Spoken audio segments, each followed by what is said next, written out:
백내장 수술을 받으셨는데 평생 시력을 잘 유지하고 싶으시죠? 백내장 수술을 받을 계획 갖고 계신데 그 이후에 대해서 생각을 안 해보셨다고요? 지금 제가 말씀드리는 사항들을 하지 않는다면 수술 후에 오히려 이전보다 더 불편한 생활을 겪게 될 수 있고 말짱 도루묵이 될 수 있습니다. 백내장 수술은 환자 입장에서는 의사가 수술을 잘 해주면 사실 그 이후에 대해서 사실 크게 걱정할 건 없습니다만, 백내장 수술 후에 눈을 망칠 수 있는 몇 가지, 또 눈을 또 다시 잘 살릴 수 있는 몇 가지 방법에 대해서 설명드리겠습니다. 제일 중요한 거는 제 생각에는 일단 안약을 적절히 의사의 지시대로 넣는 겁니다. 직접 수술하진 않았지만 문제가 생겼던 분들 보면 대부분은 안약을 제때 잘 사용하지 않은 분들이긴 합니다. 안약은 사실 별건 없습니다. 항생제, 소염제 정도의 기타 다른 안약들을 좀 필요에 따라서 사용하게 되는데, 안약 사용 기간은 대개 한 달에서 보통 길면 2달 정도, 그렇게 오래 장시간 사용하진 않습니다. 안과에서 약을 처방받았는데 이걸 한 달 동안 사용한다고 뭔가가 좀 문제가 있어서 내가 사용하는 거 아닌지, 또는 이렇게 사용하면 오히려 문제가 생기는 거 아닌지 나름대로 스스로 걱정을 하고 약을 임의로 중단하는 분들이 간혹 계십니다. 근데 이렇게 되면 의사가 약을 처방하고 환자분께서 적절히 사용했다는 전제 하에서 눈 상태를 파악을 해야 되는데, 그렇지 않고 환자 임의대로 약을 중단시켜버리면 만에 하나 문제가 생겼을 때, 염증이 생겼을 때, 균이 생겼을 때 사실 되돌리기란 매우 어렵습니다. 그렇기 때문에 적절하게 처방받은 정도만 사용한다면 사실 거의 문제가 일어나지는 않습니다. 두 번째로, 절대 손으로 만지지 않는 것을 좀 추천드리는데요. 습관적으로 눈을 자주 비비는 분들이 계시긴 합니다. 수술 받은 지 얼마 안 된 시점에서 눈을 자꾸 만지게 되면 첫 번째는 이제 감염 위험성이 올라가고요. 이게 수술을 레이저로 했든 손으로 칼로 했든 간에 눈에 한번 절개가 들어갔던 상태라서 단단하게 붙어 있지는 않습니다. 그 상황에서 눈을 자꾸 손으로 만지게 되면 마찰로 인해 가지고, 또는 이제 실제 뭐가 이물질이 눈에 타고 들어가게 돼서 염증 반응이나 어떤 감염을 일으킬 수 있기 때문에 꼭 주의하셔야 되고요. 또 다른 측면에서 바라봤을 때 인공수정체가 눈 안에 잘 안착이 되어 있는데 자꾸 눈을 만지게 되면 그로 인해 가지고 인공수정체가 눈 안에서 의도한 위치에서 벗어나 가지고 이 인공수정체가 이탈이 되든지 아니면 회전을 한다든지 여러 가지 문제가 생길 수 있기 때문에 손은 절대 대지 않는 것을 추천드립니다. 눈이란 건 이제 사실 습관적으로 계속 평생 수년간 비비면 각막의 모양의 변화를 초래하기 때문에 수술을 잘 해놨어도 시력의 질이 떨어질 수 있는 측면이 있습니다. 특히나 이제 굴절 수술의 경우는 조금 더 크게, 좀 더 심하게 일어날 수 있지만, 백내장 수술 또한 계속 비빈다면은 눈의 모양을 좀 변형을 초래하게 돼서 좋을 건 없겠죠. 근데 그렇다고 해서 내 습관이 그냥 눈을 자꾸 비비는 습관이 있다라고 해서 백내장 수술을 하면 안 된다거나, 또는 다초점 수술을 하면은 더 위험하다거나 그런 거는 아닙니다. 세 번째로, 음주는 한 달 정도는 중단하시는 걸 추천드리는데요.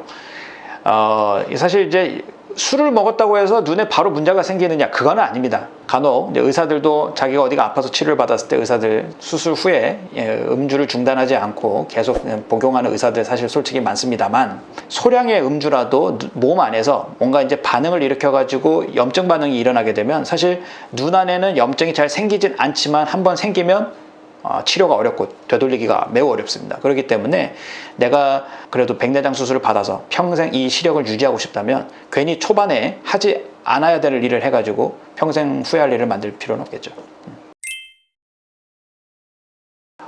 대부분의 환자분들께서는 이제 수술하고 나면 이런저런 불편감, 이물감이나 여러 가지 빗번짐이나 여러 가지 있기 때문에 주기적으로 병원에 잘 가시긴 하지만, 간혹 난 너무 불편한 게 없어서 너무 좋아요, 또는 바빠서 못 가겠어요 이래가지고 병원에 사실 가지 않고 그냥 집에서 적당히 그냥 약 사용하다가 중단하시고 그냥 지내시는 경우가 가끔 있습니다만, 그랬다가 만에 하나라도 문제가 생기면 사실 그것 또한 이 회복이 매우 어렵습니다. 눈이란 기관은 신경조직이기 때문에 한번 고장나면 되살린다는 건 의사로서도 할 수 있는 게 제한적이기 때문에 정기적으로 눈 상태가 어떤지에 대해서는, 특히나 수술하고 얼마 경과하지 않은 시점에서는 반드시 주기적으로 체크를 하셔야 됩니다. 그러니까 만에 하나라도 염증이나 눈 안에 뭔가가 문제가 생겼다 했을 때 증상의 이상함을 바로 느껴서 인지를 해서 병원에 바로 갔다면 바로 적절한 치료가 들어갔을 때는 대개는 원상복구가 됩니다. 100% 회복이 다 될 수 있지만, 골든타임이라 그러죠. 약간 시점을 놓친 상태에서 오시면은 치료가 매우 어려워집니다.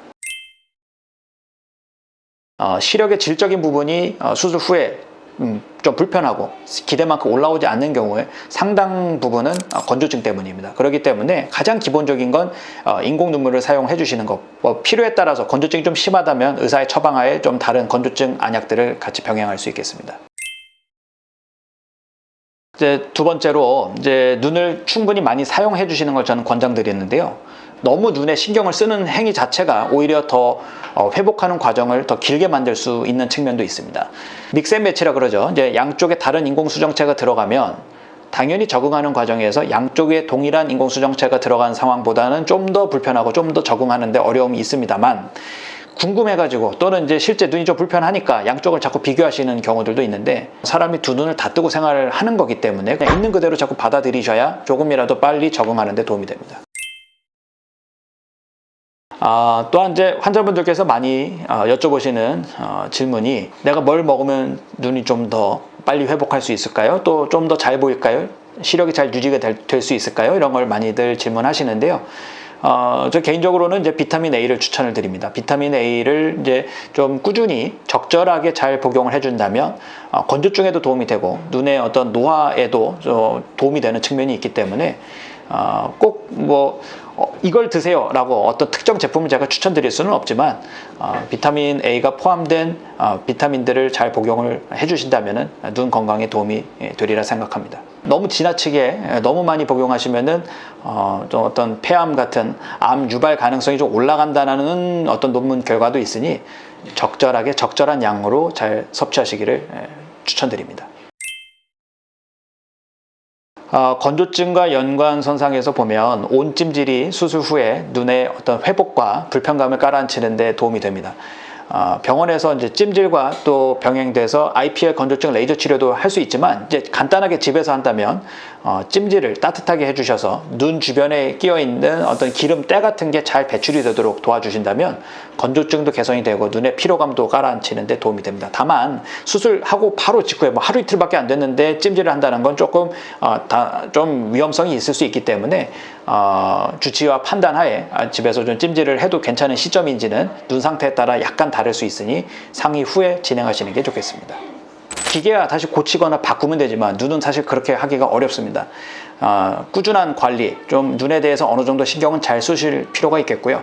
또 다른 측면에서 눈에 대해서 너무 걱정할 필요도 없습니다. 주치의를 믿으시고 선생님께서 백내장 수술을 잘 해주셨다면 정말 눈이 잘 유지가 될 거라 믿고 좀 치료 방침을 잘 따라주시는 것도 눈 건강 관리의 중요한 포인트다 생각해 주시면 되겠습니다. 저희가 따로 멤버십을 운영하고 있습니다. 각 렌즈마다 환자분들이 말씀하신 만족감 또는 불편감, 정말 리얼한 후기들이 있기 때문에 멤버십 가입해 보시면 값어치는 충분히 하실 겁니다.